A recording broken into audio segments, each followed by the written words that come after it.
Well, that should give you an idea of what's the game going to be like for the Mariners. They may have to deal with that atmosphere. Maybe not that kind of a playoff atmosphere, but that is what they're going to be up against. The Atlanta Braves. And welcome to the show. This is the Rooftop Mariner. I got the Jays Trident podcast who has joined us. This is our second show together, and we've got some things to go through. We're going to go over some quick post stuff about the Boston Red Sox series, which unfortunately ended in defeat, 2 games out of 3. Then we're going to go over the preview of the Atlanta Braves, maybe talk about some roster moves on what the Mariners should do to improve the roster going forward. And then at the very ending, I did release a video recently. It was about how the Mariners ended the Boston Red Sox curse, and he is going to react to it and give me some, I don't know, reaction to it. That's really it. But how are you doing, Mr. Trident? Good. Didn't love that last series in Boston. Got off to a great start, but day off is nice from the Mariners. Not going to lie, and looking forward to playing the Braves. I mean, it's going to be a tough series, but it should be fun. Yeah, agreed. I mean, the Braves doesn't seem like it's going to be easy. It's never easy to play in Atlanta, but yeah, that Boston series was just devastating, and it seems that the only highlight of that entire series was Cal Raleigh, who made very unusual history, where for the first time in the history of Fenway Park, in its 112-year existence, a switch hitter hit 2 home runs from each side of the plate, something that Jason Varitek couldn't even do. And he was a switch hitter for the Boston Red Sox, who, by the way, the Mariners had on their farm system. Now, how did he end up on the Red Sox? Well, you're going to have to find out later in this video. But anything else to note was, man, other than that game, you got La Piedra. Luis Castillo was uncharacteristically just getting rocked that game. And then Marco Gonzalez was Marco Gonzalez. And I will say this, do not let that 3-1 record fool you. Those 3 victories were kind of fluky. There was that Cleveland game where the umpire was kind of being nice to him with the strike zone. Then you had the Phillies where Bryce Harper wasn't even there. And then the Detroit Tigers where they're maybe up and down at best. And then the offense, well, at least they did score some runs, but the pitching was they were just getting rocked. And usually the complaint is the Mariners offense is the problem, but had the Mariners pitching done what they did on what they usually do, it would have at least been a 2 out of 3, maybe even a sweep. But what are your thoughts on it, Mr. Trident?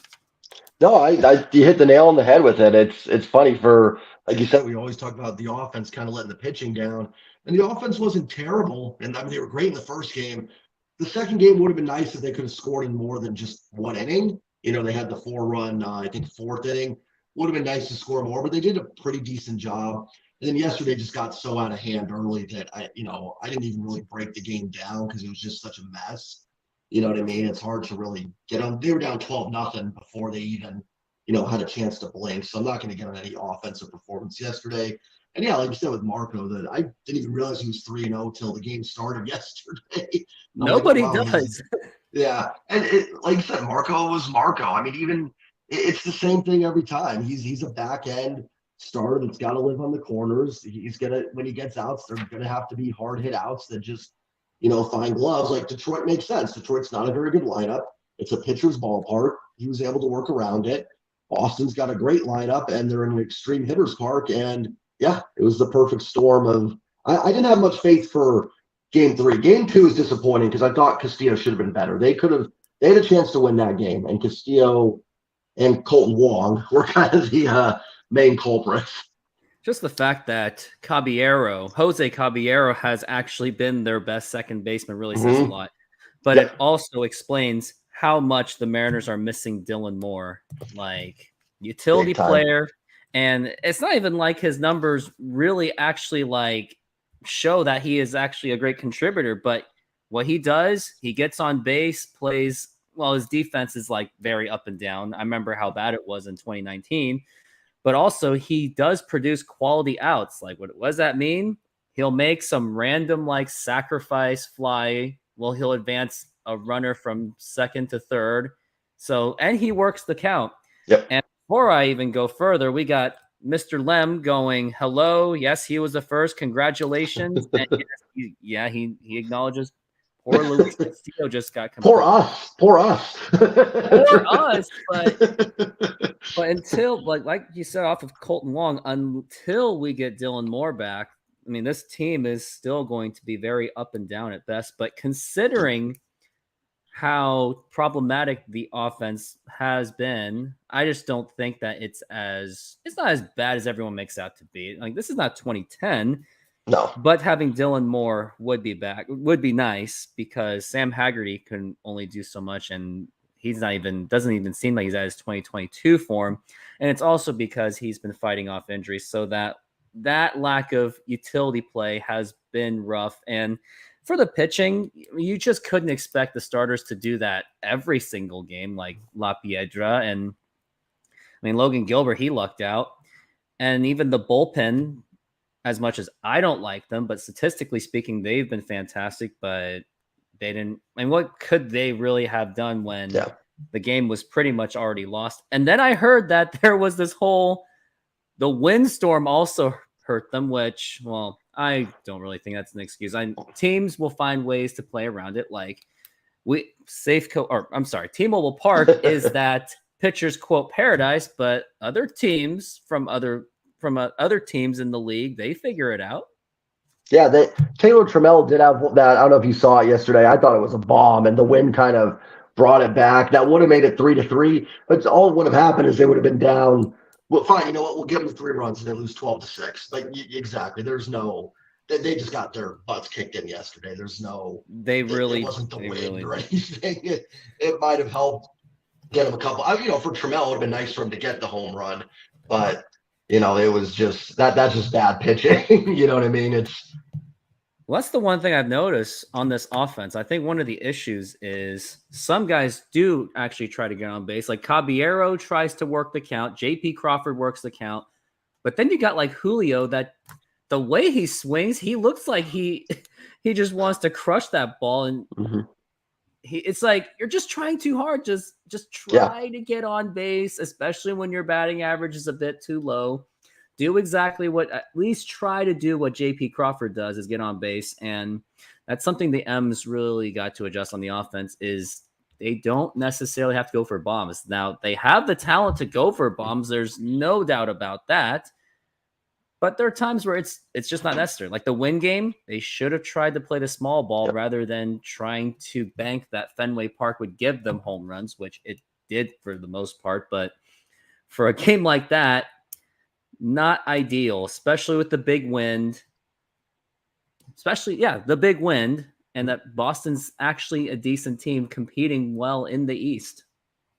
Yeah, like you said, and you can see the good of what they're playing for the long ball. On Monday it worked out. You got the 2 bombs from Cal. Gino goes deep, and you can see when those guys are hot, they can play. If Julio gets on a hot streak, Teoscar Hernandez can get hot. This team could score a ton of runs. I could see them having 14, 15 run games. They're that kind of team. But like you said yesterday, when you got a little wind or something like that, you're playing for that 3-run home run. It can also just lead to just some really, really sluggish performances. I think game 2 is actually a good example. Trammell hits that 2-run home run. Teo gets the triple. They have that big inning. But then the rest of the game, they can't get anything going. That after they scored the 4 runs, Ty France lit off the next inning with a double. And I'm not the biggest small ball guy, but right there, you've got to find a way. He was on third with 1 out. Kelenic was up. You have got to find a way to get him home. I don't care what it takes, but even a little dribble or just something play, they can get him home. Maybe you take the lead. Maybe Castillo's a little more sharp with a 1-run lead, and you win that game. So they got the big inning. They get the big home run, but then it seems like they struggle sometimes getting that. Doing the little things. Yeah. I don't I don't even recall this team even bunting at all this season. Like one time I saw Taylor Trammell try and it looked awful. It was like pop-ups, but they really should invest into bunting because the team can run. They do have some of them do have the speed to bunt and make something happen, but it's just puzzling why this team doesn't really bunt at all when can't really just go for homers. Like it's exactly why the Moneyball Oakland A's failed. Not only did they never steal bases, they also never really bunted. Well, and I always thought the problem for the A's philosophy was I think it can win in the regular season a lot, but you get to the postseason and, and I'm all for it on base. Get your walks, get the line moving. But when you get to the playoffs, you're facing pitchers that are throwing strikes. You're not playing against, I don't know who's a really bad DA's rotation. You know what I mean? You're facing the best of the best. These guys are going to pump strikes in there. So you're going to have to find a way to manufacture runs for the most part, especially against the good teams. Now, against Oakland, against Colorado, are they going to be fine? Yeah, of course. Those teams are just bad. They're going to be able to bash those teams around the park. But in Fenway against a really good team, you got to find it. You can't let those opportunities, go by the wayside. Can't let them slide. And I think it explains well why the Mariners just leave so many on base is because of their lack of strategic planning, which like Scott Service, as great as he can, like he helps with Jerry Dipoto really well, bringing in home run hitters, but he just can't play the small ball. And the team absolutely does have potential to play small ball and home run ball at the same time. Yeah, that's the thing. Like I think they do have a good combination of it, and I'm all for the long ball. Like hit as many home runs as you want to hit. I'm totally fine with that. But you've got guys like, JP, Colton Wong that should be able to be pretty good small ball players. Even like Kelenic, like he's got good speed. There's no reason he can't, get something down there to get that run in. You know what I mean? The only guys really like Ty, Gino, Cal, those are not going to be small ball guys. But like even Julio, with a runner at second, nobody out, maybe Julio should be trying to not just to move the runner over, but button for a base hit, something, and maybe that gets your confidence going a little bit too. So they've got decent speed. Even AJ Pollock's a fairly fast player. So give some confidence for the next batter too, where if someone's on the third base, for example, if someone bunts before like Gino Suarez is up, all he has to do, worst case scenario, is just pop it up as long as he doesn't strike out, because he does that a lot too. And that is part of the problem why they probably don't do it a lot. They do have a lot of strikeout guys. I feel like Trammell, like I love, but he's got big holes in the swing. Gino, Cal's a strikeout guy, Teoscar. So it's kind of a weird mix where it's like they've got the guys to do it, they've got the pop, and then they've got some strikeout guys. So, but I'm with you what you said earlier. I don't think the offense is going to be like it's not 2010. This is not like a just listless. Eric Burns pulling back his bat. Yeah, exactly. Or, Casey Kochman leading the team in home run or something. I don't know if he did, but something like that. There's legitimate play. And that's, I said about my video yesterday, it's part of the good news that, they're a game under 500, but they've been doing it with like 6 hitters that are well below their career averages right now. So, they can just get those guys back a little bit. I think they'll be fine. It's more frustrating because I know the offense should be better more than, oh no, this offense is bad. You know what I mean? No, the talent is there. And speaking of leader of home runs, if it wasn't for Russell Branyan, who the Mariners brought in, that's right, in the middle of the season, it would have been Franklin Gutierrez with 12 home runs. Ugh. He would have been the home run leader. That team only hit 101 homers. There's actually a YouTube video up of all their 2010 home runs. They had 101. Really depressing to watch. Yeah, and a lot of them like 9-0, and they're down. Someone's hitting solo home runs. So, I think I saw Michael Saunders hit one of the last home runs of the season, and you didn't even hear anyone cheering. It was like, yay! But who cares? We suck. I actually went to a game in Seattle in 2010. Yeah, that must have been fun. Well, I think that's it for the Sox series. We didn't really say much other than that pitching was uncharacteristic, and offense, they got to find ways to go around those things, especially the wind. But now we got an upcoming series. going up. It is the Atlanta Braves. They are going to Atlanta to play the Atlanta Braves. Let me see refresh myself how the Braves are doing. Good. Looking at the standings. Yep, I would expect they are division leading 27-16 over Miami and the Mets, who, by the way, have been disappointing, but don't want to go into it too much. But 27-16, and let's take a look at the matchups for the Atlanta Braves game. It's going to be Bryce Miller. He's going to be starting against Elder, who is 3-0 with a 1.94 ERA, and just by looking at that, as great as Bryce Miller has been, very historic, only giving up 1 run in just his 3 starts, which is also something that hadn't been done in over 100 years. But just in my opinion, just looking at it alone, I think this might be the game where Bryce Miller will actually be tested, because you're going up against someone that's not going to give up a lot of runs, and you're going up against the Atlanta's offense. In a hitter's park too. So that's gonna, this is, I don't want to say this is kind of the first big test. Like Oakland's awful. Detroit's offense isn't very good. Truthfully, Houston's offense right now is not very good either. I'm not taking away from Bryce at all. He's been amazing. But, he's not going to run a point, 380 ERA all season long eventually. It's impossible. Yeah. Yeah. So there'll be a good test. Like I'm excited for it. I'm not trying to sound down on Miller at all. I'm excited to watch the game, but that's going to be a tough one. It's going They're to all gonna be tough. Atlanta's great. And Atlanta is second in the league in home runs with 74, just behind Tampa.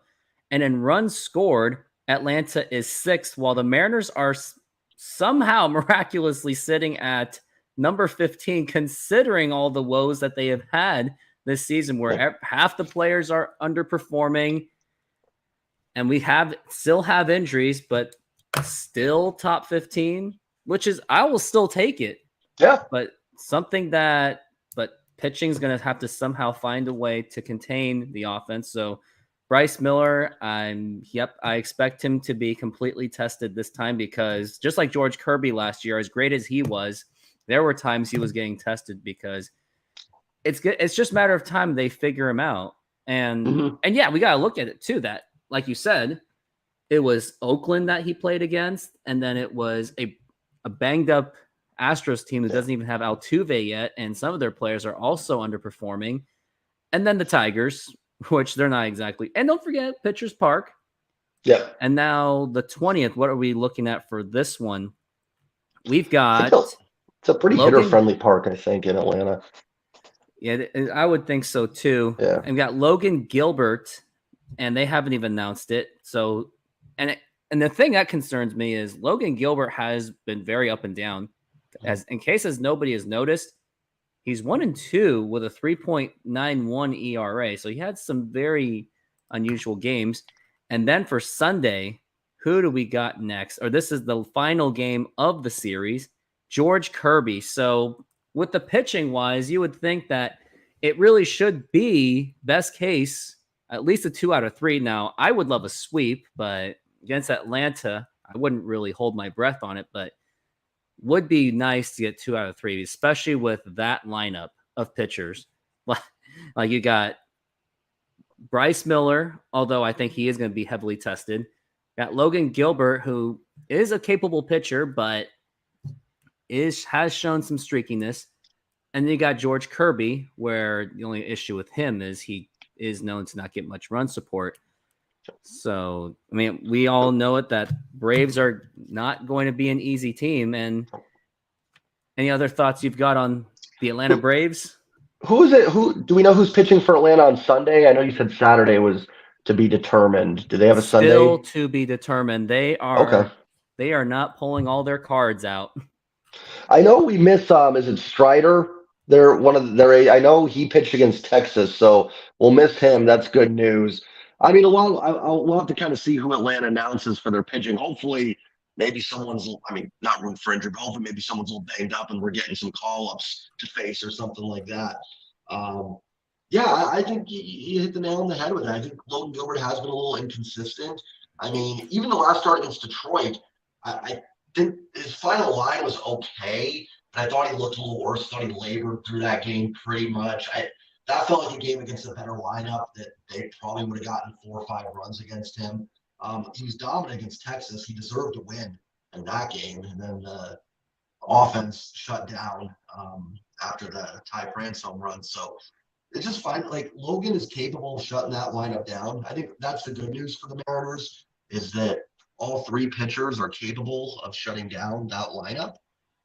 You don't have Marco going, which is nice. Yeah. But it's going to be a tough test. It's like you said. My hope is 2 out of 3. I'll take any series win. That's kind of always the goal for me because if you can win 2 out of 3 in every series, you're going to be in contention when it's all said and done. A sweep would be great, but the Mariners could get swept too. It's not out of the realm of possibility going down to Atlanta, and you could just find yourself in 3 dogfights there, and they could get you. Well, that would, and I just looked at the roster, just like the point you brought up that they are suffering injuries. We got Max Fried of Atlanta, who is on a 15-day IL, and then Kyle Wright is also on a long-term IL, 60 days. So that makes sense why there is a to be determined. But we'll have to see who they got. Maybe they got some prospects under their arms, under their belt, that could basically do what Bryce Miller did. Now, that's probably a very extreme possibility, but knowing Atlanta, they are known to produce their players in the farm systems, and it goes all the way back to the 90s, where they found the Chipper Jones. I wonder if Tom Glavine was also part of that farm, because I know Greg Maddux wasn't, because he was part of the Cubs for the longest. Smoltz was in Detroit, I think, and came over. I mean, even there though, like Smoltz didn't come up in their system, but they kind of made them. So even though it wasn't technically their system, they still get credit for, you know what I mean, kind of developing those guys. And they've always been good. Maddux came from Chicago, was already an established starter. Yeah, then you had Tom Glavine was through farm. He was in Atlanta since pretty much day one. And John Smoltz was also, from Detroit in the minors, but then there was a little trade that happened. So, So Atlanta's no joke. And we totally expect a really tough series. So hopes It's one of those series that this is why obviously I wish the Mariners had a better record. That goes without saying. But if the Mariners were like 23-20 right now or 24-19, I'd be like, you know what? Like, I just want to see competitive baseball. I'm okay with what happens here. Atlanta's a team I can see winning a World Series. But just being a game under 500, you kind of need to win at least one of the games. You don't want to get swept, get 4 games below. So that's what's kind of frustrating too a little bit is I'd love to sit back like, hey, I'm just going to enjoy this series. It's against a great team. Whatever happens. But, kind of need them to maybe win 1 or 2 of these. No, they're going to have to. And then especially you want some kind of momentum going to Oakland. So that way they'll have the momentum to go ahead and just sweep the living life out of them. And it's going to be 4 games after the Atlanta series where they're going to play Oakland. And I totally expect a sweep against them since Oakland's pretty much they're in a very strange situation. That might be the worst team ever. I mean, I'm not even exaggerating. That team their team ERA is 7. I mean, that's insane. And then after Oakland, they get 3 against Pittsburgh, and Pittsburgh's playing decent, so I don't want to knock them, but I think they're overperforming a little bit. So if you can somehow get 2 out of 3 in Atlanta, which I don't think is impossible, I think the Mariners have the pitchers to do it, then you get 7 games where you maybe have a chance to go 5-2, 6-1 here and start to get yourself, 4, 5, 6 games over 500. So, that would be a huge momentum boost if they can get 2 out of 3 here. I don't want to look too far ahead. You never know, but Oakland and Pittsburgh, and I think the Yankees are in that homestand too. But Oakland and Pittsburgh should be winnable. I'm not trying to knock the Pirates, but it's going to be the Yankees. It's going to be the Yankees, and then going to Texas. So the Atlanta series will be extremely critical because if you do secure at least 2 out of 3, or maybe if you drop 2 and then just win your last game at least, then you can bring that momentum into the Oakland and Pittsburgh, and then get that boost so you can be ready for the big boys, the Yankees Yep, and the Rangers. exactly. But I think that is going to do for the Atlanta. But now roster moves. Now we have seen it where we've got Colton Wong, who's been underperforming, which I wasn't surprised at all. It's making me miss Jesse Winker as if I already did. But personally, I never had a problem with Jesse Winker that much. I think everyone just overreacted about him. Now, is he an angel? No. But when he played, at least when he was batting, the man still got on base, even when he was underperforming compared to his all-star season. And then Toro didn't like him either, but he was clutch once in a while. He So he did. He would randomly hit. There's been a couple games where I've been like, we could use one of those Abe Toro random home runs out of nowhere right now. and he was that kind of guy. And Jesse Winker would have been perfect for the offense with the designated hitter because right now it's just AJ Pollock who barely wakes up with his bat. But luckily with Taylor Trammell back, that's where the outfield is a little bit more flexible. But Mm-hmm. that DH spot is really hurting because Yep. they were really banking on Cooper Hummel to get something going after that good spring training, but hasn't really done much at all.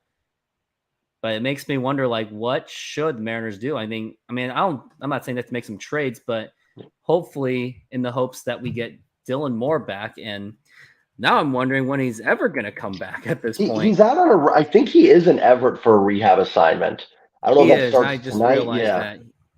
So Yeah, I we'll don't know what But they didn't really come up with a legitimate ETA. No, they didn't. They said, the last real update was other than he needs to do Everett, it was Mariners decided Dylan Moore needs to pull back from rehab assignment, but that was just 4 weeks ago. Mm-hmm. That was him and Munoz were both going to be back. It's why baseball injuries are always so tricky. And I never buy into like, oh, this guy will be back. Like, because Robbie Ray was going to be back early May. Munoz just needed the minimum 15 days, and it was just precaution. He was going to be back. Dylan Moore was going to be back mid-April, and now we're looking. I think they were talking about Munoz rehab assignment at the end of the month, so we're looking early June. I'm thinking maybe Dylan Moore, maybe the next road trip would be when he would be activated because he's kind of catch up for spring training at bats too. So then obviously Robbie's out for the season. So, it's always one of those injuries.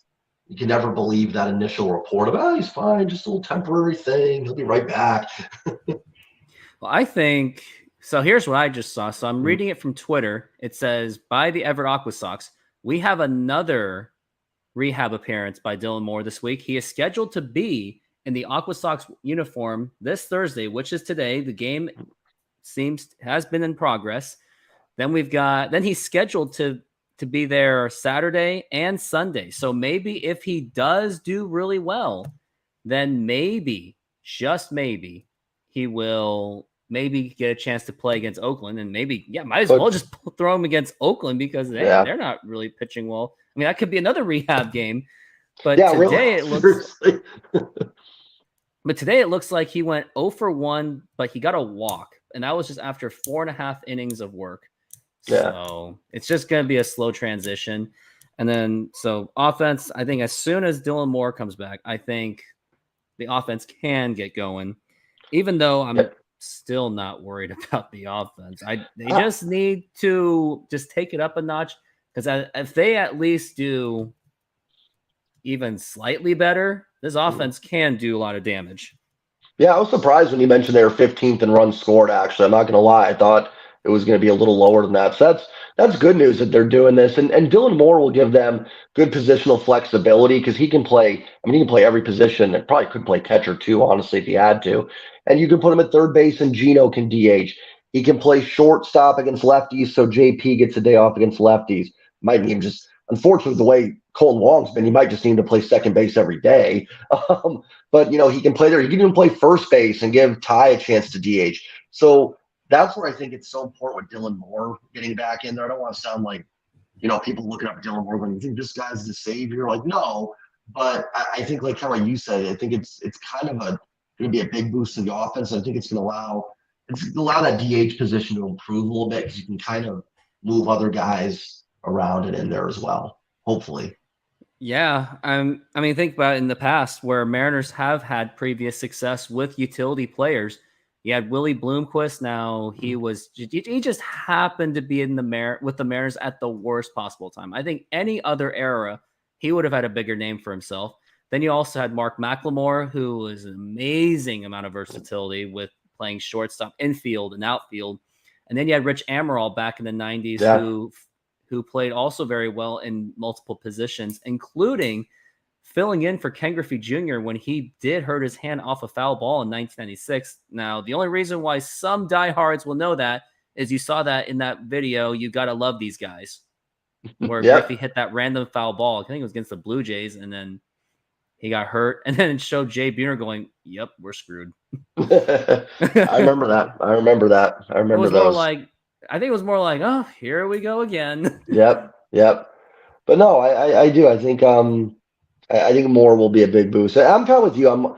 I'm more frustrated with the offense than I am worried about the offense. Like even Julio, and they're streaky. These are all streaky hitters. I think they're gonna have a stretch here somewhere where they have like a 10, 20 game stretch where you're like, this is the best offense in baseball. What have we been upset about? And then they'll slide back a little bit. I think it's just gonna kind of be their MO a little bit, but I think they'll be fine. Well, the other thing too is, other than this offense, I think much of it, like 2010 Mariners pitching staff, or even 2003 Mariners, they would have killed for this kind of offense. Or Lou Piniella's 2002 Mariners would have killed for this offense, because with that pitching they had back then, the team would have been no problem. Because there are games I have seen where sometimes an average offense can be mitigated by pitching. Now, it's insane for me to say, and it's some of the reason why some YouTubers on the Mariners don't really like my takes, because they say, well, the Mariners pitching, they're top 5 in the league, which is true. Now, let me just go to starters, because I'm in this website. It's a great website, MLB.com. In starters, their starting rotation, surprisingly, is number 9. And I think that is contributed to some struggles by Logan Gilbert, Marco Gonzalez, Chris Flexen, and even La Pietra. Like, what happened? And then let's go to the bullpen, shall we say? They are actually the best bullpen in baseball. Is that by ERA? That's by ERA. That's the thing. I think a lot of M's fans, I would like to say, they just look at strictly at ERA, but some they don't see. 7 blown saves, not great in extra innings.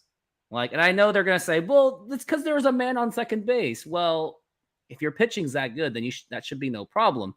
And plus, M's fans can't say that, because in 2021, that's where a lot of their wins were coming from that random extra inning game. So don't blame the rules for that. Well, and they get the same role. And truthfully, the runner at second doesn't count against your ERA. So that's why I think in that case, that number, and I don't like that. I think that number, that earned run should count, because it gives a much more honest statistics on how this bullpen's doing. Maybe someday I'll actually calculate it based on who was on second base. But then again, that's like everyone anyway.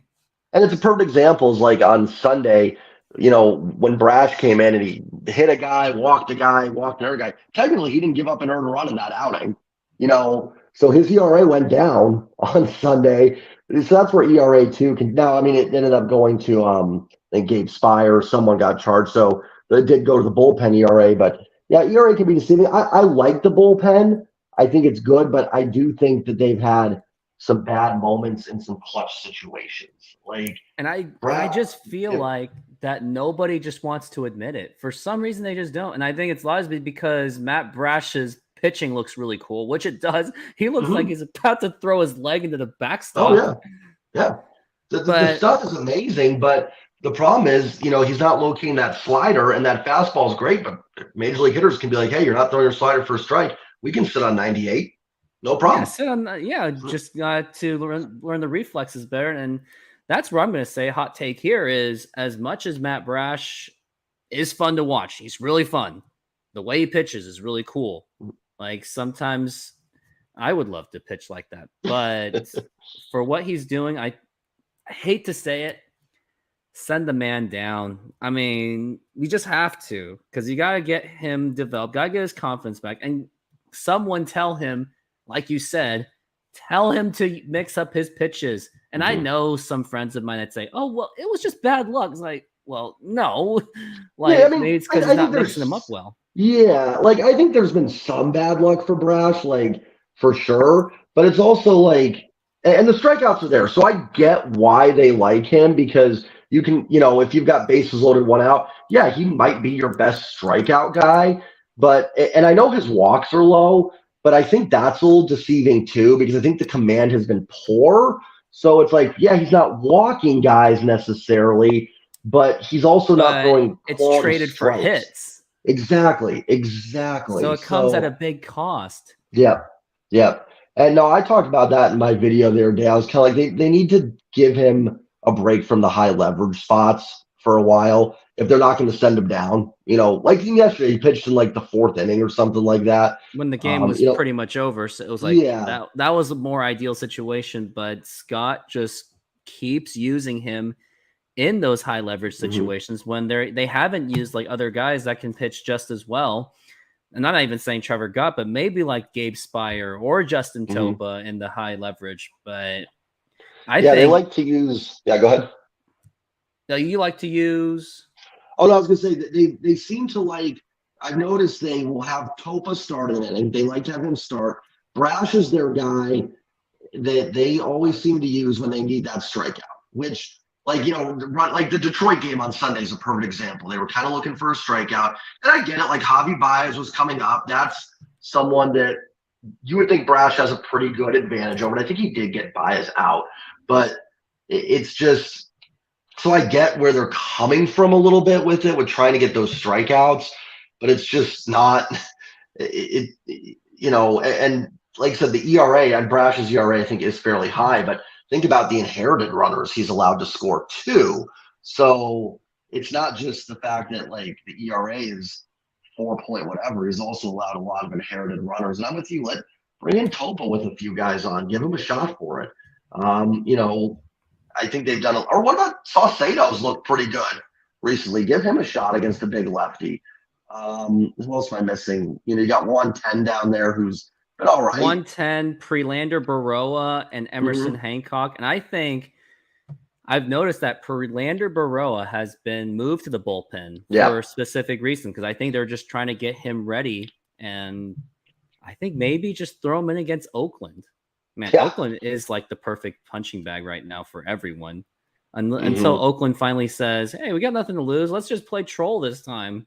Right. That's my concern with Oakland. Yeah, me too. That's why I was nervous for that series. But yeah, give Prelander Baroa a chance and send down Matt Brash to Tacoma. Let him someone remind him to just don't be afraid to use his slider once in a while, because he does have a nice one, but doesn't seem to use it. So yeah, Prelander Baroa. And I would also say call up Emerson Hancock after at least a couple starts, good starts in Arkansas. And that way we can make flexible decisions with Marco Gonzalez. At least put him as maybe a long relief, but now let me look up his contract, because he does have a pretty hefty contract, which is it goes up next year too.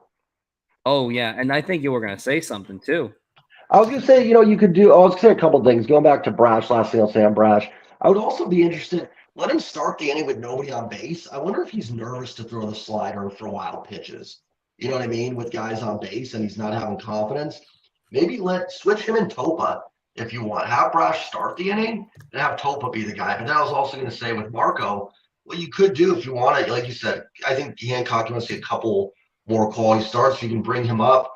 And you're going to want to limit those guys' innings a little bit. Bryce Miller and Emerson Hancock. Marco can kind of be your, I don't know what role you'd call that, but he can make a start and then back to the bullpen, make a start there. You know what I mean? Where he kind of helps limit the other guys' innings a little bit, something like that.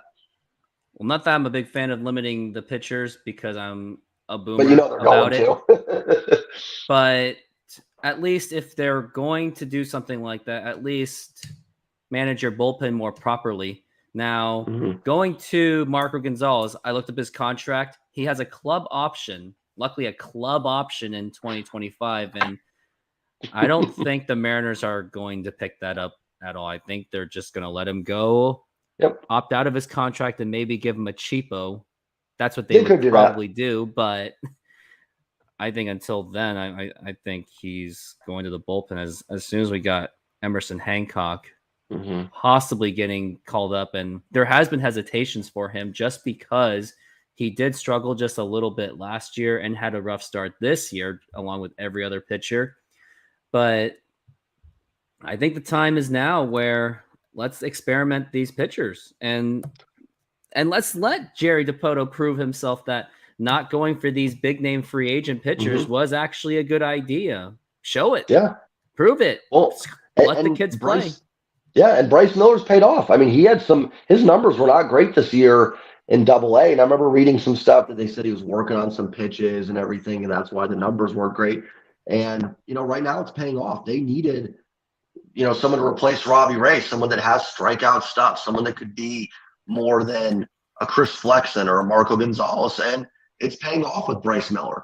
And, you don't want to wait around and find out that, you bring up Hancock too late or something, and you wonder what could have been if you made the decision earlier. Definitely have to make it, because especially where the Mariners are still in the heat of that playoff race. Well, it's May, but you just don't want to build yourself into a bigger hole. Yep. But I think we've covered as much as we can, but we got to get moved. We got to get rolling to the last part of my segment. Is I made a recent video of how the Mariners ended the Boston Red Sox curse, and we got Jay Trident. He is going to react to it as we go. Now, and I got to do this quickly because he did mention to me that he's got to go quickly. He's got some other obligations, so I don't want to burn too much of his time. No worries. All right. So let's go to the video. It's going to be a 9-minute video. Cool. And then we'll just go and react to it. So we're going to share the screen.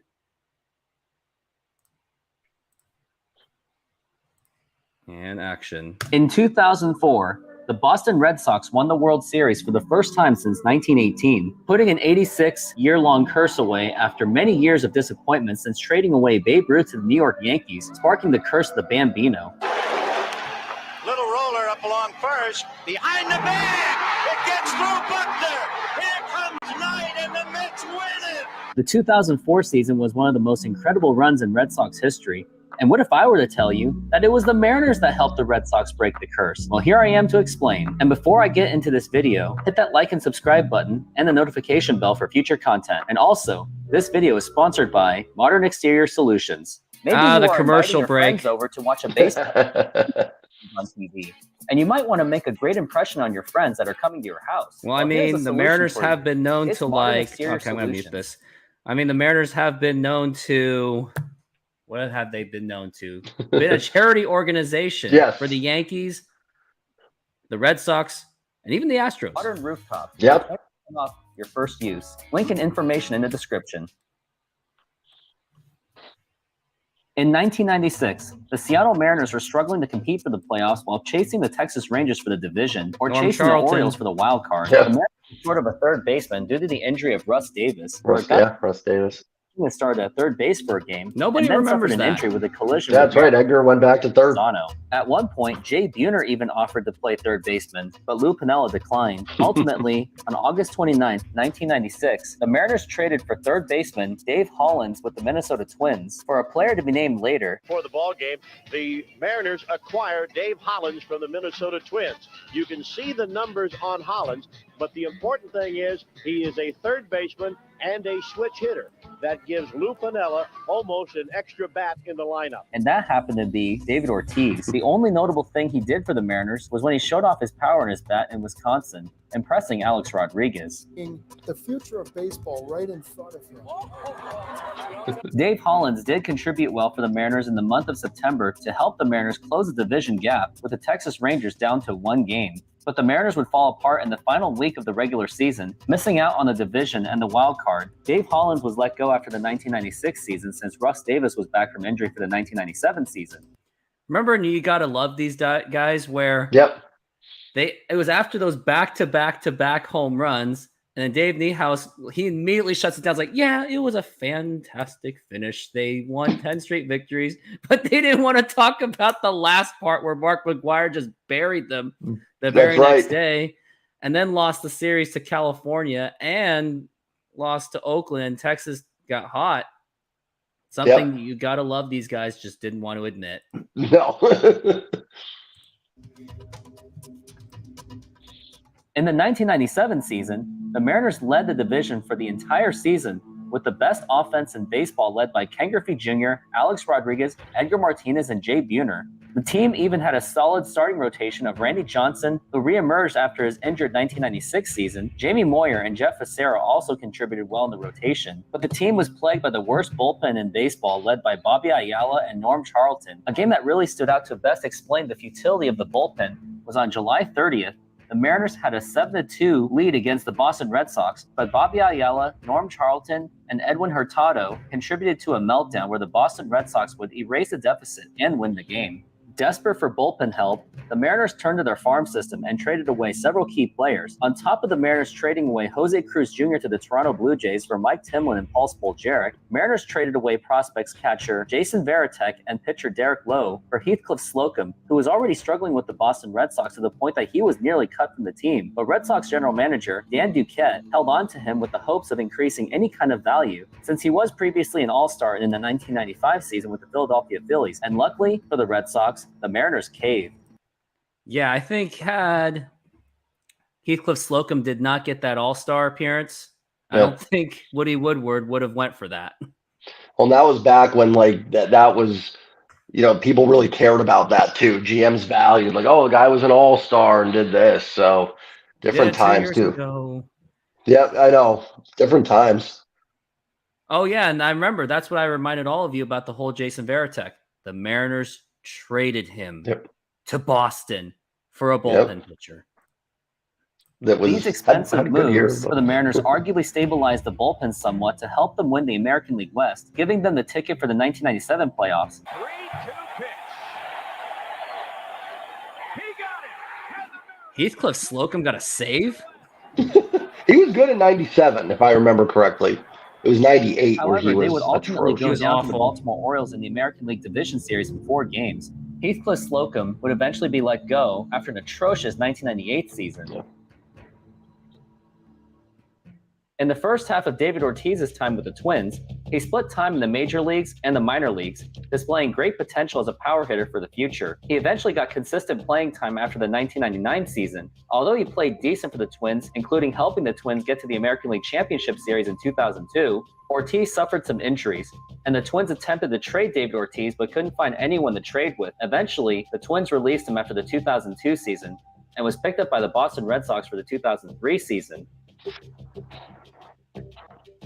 Jason Varitek was drafted by the Mariners as a first-rounder in 1994, and he played well in the minor leagues while Derek Lowe spent time in the minor leagues from 1991 to 1997 with mixed performances. He eventually got playing time in 1997, but did not pitch well in 9 starts with the Mariners. After they were traded to Boston, Jason Varitek quickly got playing time starting in the 1998 season and would emerge as a regular catcher for the Boston Red Sox, and even a 3-time All-Star throughout his time in Boston. Derek Lowe eventually developed into a closer at first from 1999 to 2001, and eventually emerged as a starter in the 2002 season. Lanky right-hander is ready. 2-2 pitch is swung on and bounced to second base. Sanchez to Offerman, a no-hitter.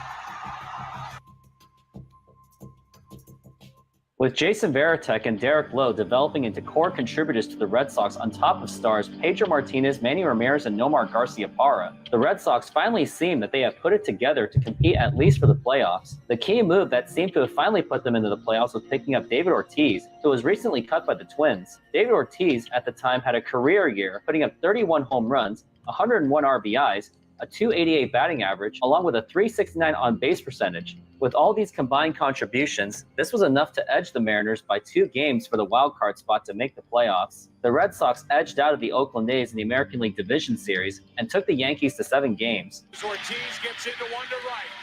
This one is at the wall and gone. David Ortiz greets David Wells with a first pitch home run to right. It's 5-2. But with 5 outs away, a collapse occurred, and Aaron Boone eventually belted the game-winning home run. In the 8th. Before we even go to that, there was that controversial moment where Grady Little, manager of the Red Sox at the time, he kept in Pedro Martinez, and they were saying, no, go to the bullpen. And that was one of those crapshoot things of like, well, what if the bullpen messed it up too? So I think I'm going to say that I did not blame Grady Little for trusting Pedro Martinez at the time. I didn't either. I thought it was overblown. I get it, but I have no problem riding your best pitch, especially Pedro. I mean, and that bullpen, if I'm not mistaken, was not that great for Boston that year. I could be wrong on that, though. I think that bullpen even included Mike Timlin, who was on the Red Sox. Little do people know.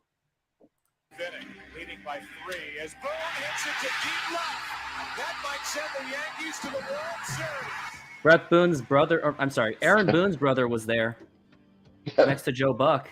In the 2004 offseason, the Boston Red Sox made an attempt to trade for Alex Rodriguez, who the Rangers were trying to get rid of after the 2003 season. Initially, it looked like it was going to be a done deal, but however, the MLB Players Association vetoed the trade due to A-Rod taking too much of the pay cut in order to go to Boston. He was ultimately traded to the heated rival New York Yankees. Despite the hiccup in the offseason, the Red Sox made the playoffs as a wild card and faced off against the New York Yankees in the American League Championship Series. The Red Sox fell to an 0-3 deficit. John Olerud.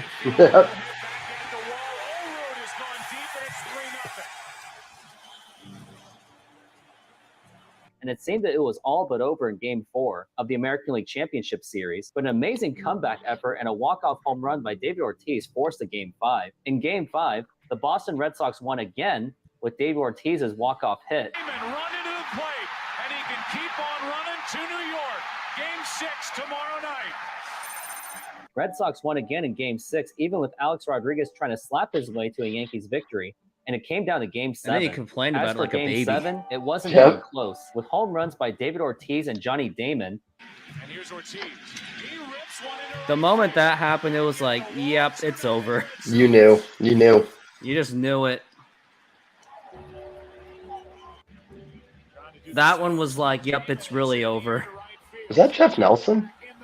No, that was whoever replaced Kevin Brown. And an amazing pitching performance by Derek Lowe. Derek Lowe. The Red Sox won the American League Championship Series, being the first team in Major League Baseball history to win off an 0-3 deficit, and would eventually win the 2004 World Series, breaking the curse. back to full. Red Sox fans have longed to hear it. The Boston Red Sox are world champions. And to you, Boston fans, if there is anyone to thank for the breaking of the curse of the Bambino, it is the Seattle Mariners for their boneheaded You're welcome, Boston. You're 1996 welcome. and 1997. So thank them every opportunity you can. And thanks for watching. If you really enjoyed these nostalgic videos like this one, hit the subscribe button and hit that notification bell. Oh, yeah, and check out these ones. How the Mariners built the Yankees dynasty of the 90s and how the Mariners got Yordan Alvarez to the Houston Astros. Now, what was your favorite part of that video? Boy, some of the memories of losing these guys to Boston. It was fun seeing some of the old highlights. I forgot some of those games. I remember the one in 97 they blew to Boston. They actually had another one in 98, very similar, that they blew early in the season with Slocum on the hill as well. But, I mean, yeah, I knew they had traded I forgot about Derek Lowe, to be honest. I remember Varitek and Ortiz. I don't remember Ortiz as a fan, outside of Boston. I never remember he was in the Mariners system. I knew he was traded, and just kind of the sad history of the Mariners, unfortunately. It is part of the mystique that I love about baseball is that no, that's not Patrick. That's not Patrick. Nope. I know who you're talking about. It's not.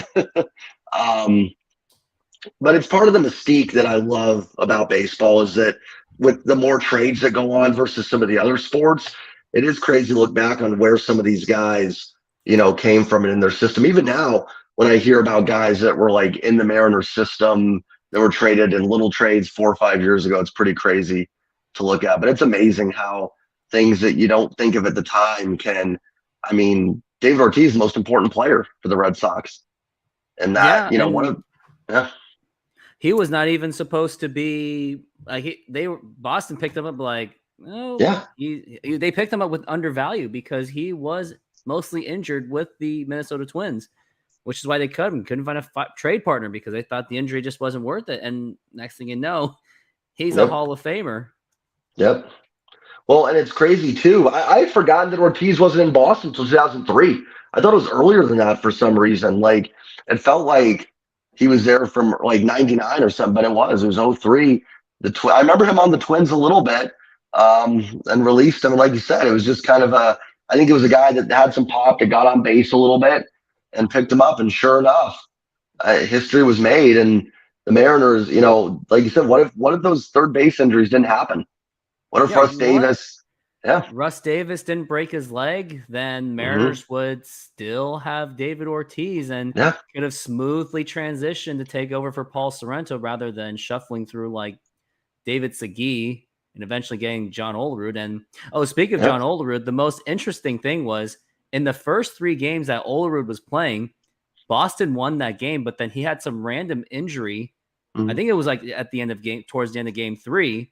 And then he was out for the series. And then a Yankee fan came up with a great point. I saw it in a YouTube comment going, he didn't say that John Olerud would have been the stopper of that collapse, but losing him really did hurt. When you do lose someone that plays amazing defense and has the most godly ability to just get on base, it makes a difference.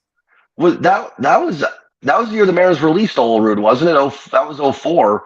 That was 04. They released him to make room for Bucky Jacobson. Yeah. And then the other first baseman they had was Tony Clark, but the guy was a strikeout. Oh my God. In 2004, he batted .221 with a .297 on base percentage. And in the LCS against Boston, when he had to take over for Olerud, struck out 9 times, only 3 hits. I can see why they say losing John Olerud really hurts. See, like Mariners had a lot to do with that series. That's the funny thing is, even looking through that video, I'm like, there's a Mariner right there. There's another one right there that weren't even mentioned. Like Olerud being in that series. I did that on purpose to remind Mariner fans, like, oh, John Olerud was on there out of all clips, and I didn't even have to. Even the last out, I think, for the Red Sox thing was Pokey Reese, who the Mariners then signed the next season in 05 and never ended up playing at all, got hurt. I don't remember what he got hurt with, but he was going to be the shortstop in 2005. And I think he got hurt because remember when he interrupted Richie Sexson and Adrian Beltre's infomercial? He's like, you could slide head first, feet first. Pokey, the stolen base show. This is the long ball. And they probably realized, oh crap, I just hurt myself. I just remember he was on the 60-day IL or DL back then. Can't say DL anymore, but and so even there was not that. But it's just crazy. It's just, and there's many more with the Mariners. I know you're with the Josh Fields trade, like you talked about in your video, to Yordan Alvarez and all that stuff. It's incredible. Yeah, it makes me wonder if I can come up with more ideas on what these Mariners trades did. Like, who knows? Like, there's a lot of hidden things out there, a lot of hidden gems. Yeah, if you just follow the trail of it, Like, one day, maybe I want to, as soon as things develop more, I definitely am interested in exploring that trade where the Mariners traded away Austin Nola and, like, Dan Altavilla, and it turned into Ty France and Andres Munoz. So maybe... And Taylor Trammell. Taylor Trammell. So that was by far Jerry DiPoto's best trade, I think I can think of. I think that is as of now, until Jared Kelenic actually does what he does, because all the Mets really got was Edwin Diaz, and now he's hurt.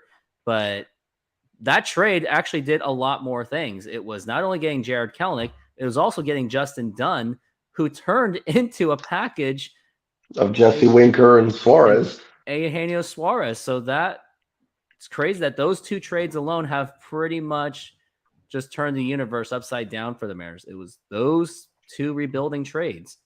Yep. And that Jared Kelenic trade was actually what got me excited for the 2019 season than I was for 2018. Because I remember 2018, I was like, great, another maybe 80 win season. Yep.